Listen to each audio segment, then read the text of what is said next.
Okay, who's ready to add curls to their little lamb?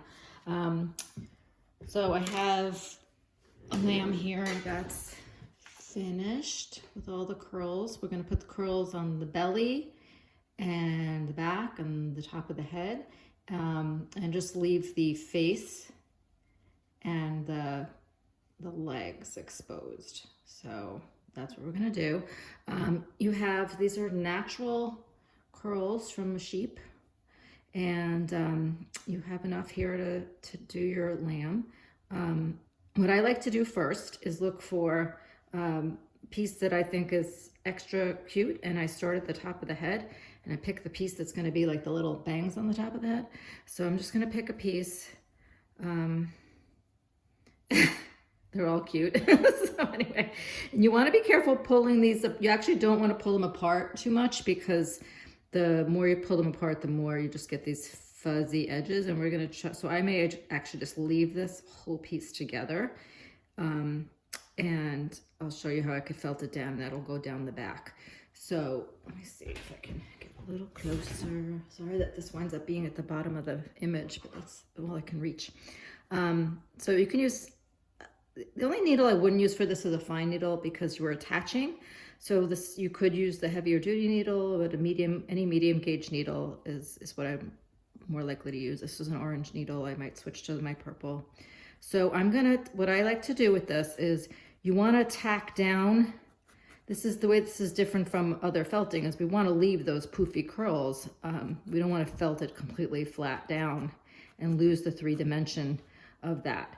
So what I do is I look at the curl itself, and you see like the curl is undulating. It has high points and low points. So I try to tack it down at a low point and have a higher point stick up. I don't know if you could see that I'm kind of manipulating these curls now to have high spots and low spots, and I'll tack down the ends. So, and I'm going to keep doing that. This is all sort of attached together, and I'm going to just keep pushing it up. Hoping you can see what I'm doing. Pushing up and tacking down underneath without flattening it completely. So you might want to just pinch up a curl and then tack under it. And you can see I'm poking pretty hard because we don't want these to fall off. But I'm also being careful not to poke. I'm not poking into that curl, I'm poking underneath it. So I'm going to keep doing this, and you can see how even though this had spaces between, I'm filling in the space by pushing the curl. So this is a big gap here, but I'm going to push this curl over here and tack it under.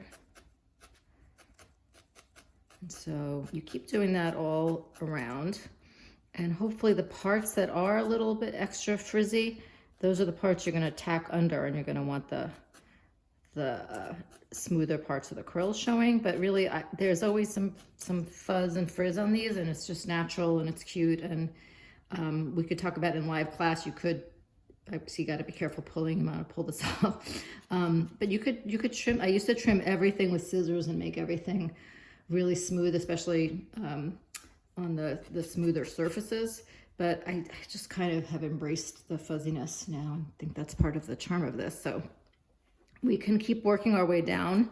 Like I said, I don't want these videos to be too long, so this would take a while. We'll work our way down, but I just want to show you that, and we'll do more in live class, however you need. But see how sometimes I put a piece up. If you have a groove here that's big enough, you can actually carry your curl over the top here and create a little more than this one has, a separation between the neck and that paw. And like I said, you just don't want to flatten it. You want to kind of poke every 1/4 inch or so.